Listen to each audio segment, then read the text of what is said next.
Dinaluhan nga ng mga tagahanga na nanggaling pa sa iba't ibang sulok ng Pilipinas at maging sa iba't ibang sulok ng buong mundo sa mga nangyari sa buhay nila na sinasabi nilang imposibleng magsama pa pero nangyari. Kailangan ng kontrobersya para mapag-usapan, para maging relevant at para maging aware ang tao na may show sila at nagtagumpay nga. Sold out! Jam pack ang MOA Arena. Kitang-kita sa mata ni Sharon Cuneta na parang love pa rin niya si Gabi.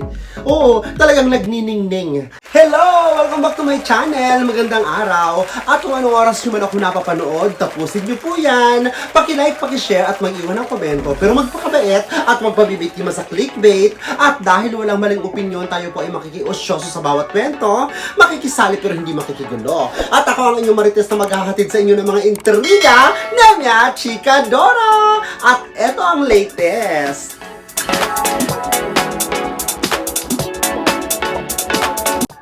Isang napakasaya, nakakakilig at hindi malilimutang konsyerto ang hinain ni megastar Sharon Cuneta at Gabby Concepcion sa kanilang mga tagahanga. Ang katatapos lamang nilang konsyerto sa MOA Arena, ang Dear Heart noong Biyernes, October 27. Naku! Talaga namang dinumog ng tagahanga at talagang sold out ang nasabing show. Dinaluhan nga ng mga tagahanga na nanggaling pa sa iba't ibang sulok ng Pilipinas at maging sa iba't ibang sulok ng buong mundo. Naku! Talaga namang reunion ito. Hindi magkarinig sa sigawan, sa palakpakan, hindi magkaumayaw ang mga fans sa kasiyahan at sa galak na nararamdaman nung makita nila ang kanilang idolo na minsan pa ay nagkasama.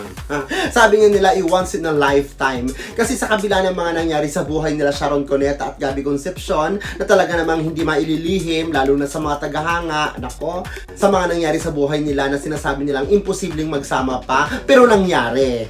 At kahit nga may mga ibang Gen Z na nandun din at dumalo sa nasabing konsyerto, may mga iba na Gen Z na nagsasabing sino sila. Maaaring hindi sila aware na bago pa magkaroon ng mga Katniel, Jadine at Lesken ako, may Sharon Gabi na talaga namang gumiba sa mga sinihan, nagpakilig sa mga tagahanga.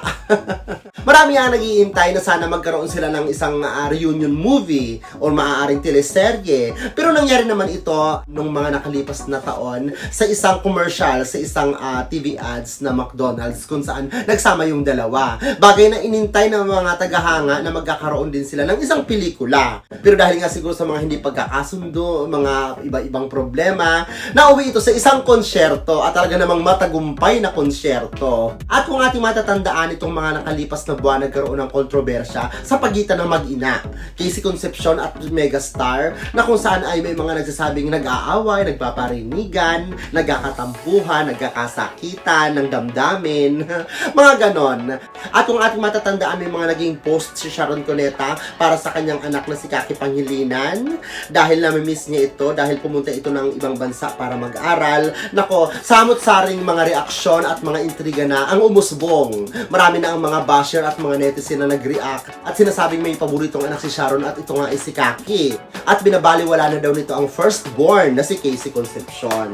Bagay naman na may mga naging reaction si Casey Concepcion at sinasabing naging pahaging naman daw di umano para sa kanyang ina na megastar. Ano ba yan? May mga issue pang pag-unfollow ni Casey Concepcion sa kanyang stepdad at sa kanyang stepsister na si Kaki Pangilinan.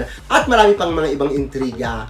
Pero ang lahat ng mga yon, nako, para sa akin ha, opinion ko to, ito ay gimmick lamang. Gimmick lang. Dati nung sinabi ko parang hindi naman kasi sila ay Sharon Cuneta, megastar na hindi na kailangan ng ingay. Pero syempre na-realize ko na dahil sila ay may malaking show na kailangang patunayan, 'di ba? Isang napakalaking konsyerto na dapat ang patutunguhan nito ay tagumpay, 'di ba?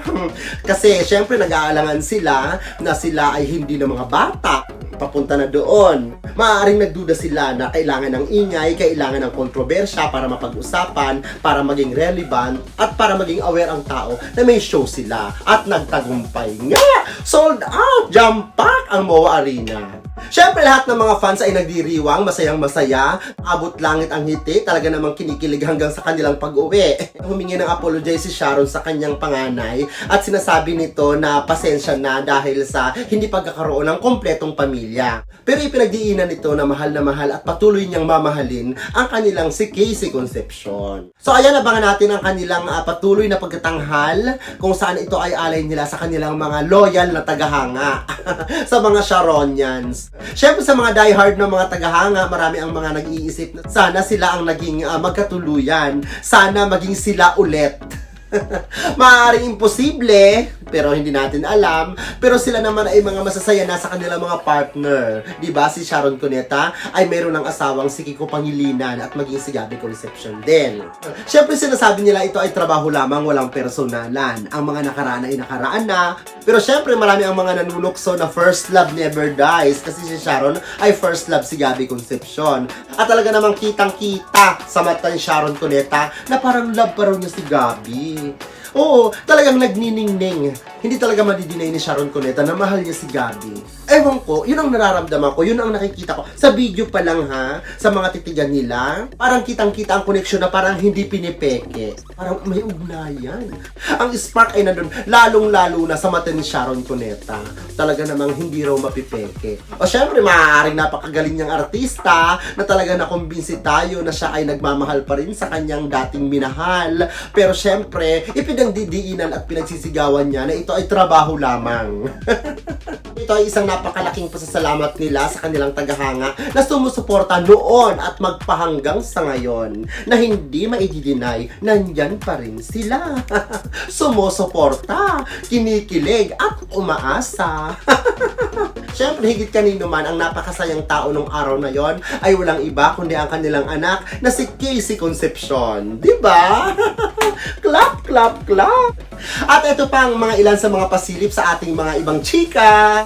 Liza Soberano, masaya sa nailabas na trailer sa kanyang Hollywood movie debut kung saan makakasama siya sa pelikulang Liza Frankenstein na ilalabas second week ng Pebrero sa susunod na taon. Tuloy na nga ang Hollywood dream ng dalaga.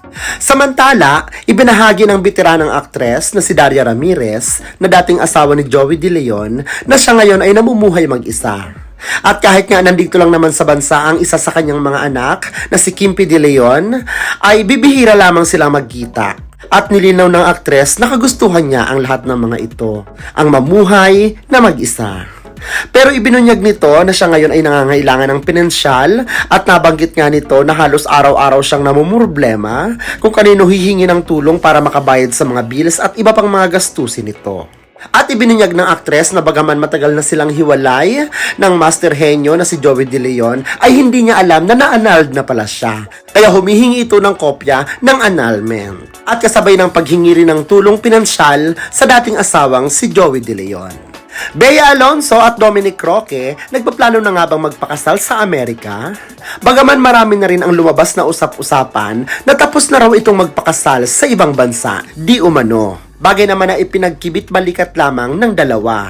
Nauna na ngang nabalitaan na maaaring sa susunod na taon na sila maikakasal dahil may mga proyekto at kompromiso pa silang tinatapos. Tuloy pa rin naman ang kanilang pagpaplano ng kasal para ito ay maging eksklusibo, magarbo at elegante. Kaya sa lahat ng mga tagahangang naghihintay, abangan na lamang. At yan lamang po ang ating mga chismax for today. Naku, maraming salamat at mag-iingat po tayo kahit saan man po tayo naroroon. Kung kayo po ay may mga opinion, suggestion, reaction, ako, paki-comment down below. Maraming salamat at syempre palagihang lambing sa tagapanood sa akin na kung hindi pa kayo nag-subscribe, mag-subscribe na kayo. Hit the bell button para updated kayo sa mga chismax at ganap ng inyong all-around kasama at kachika, Nemia Chikadora!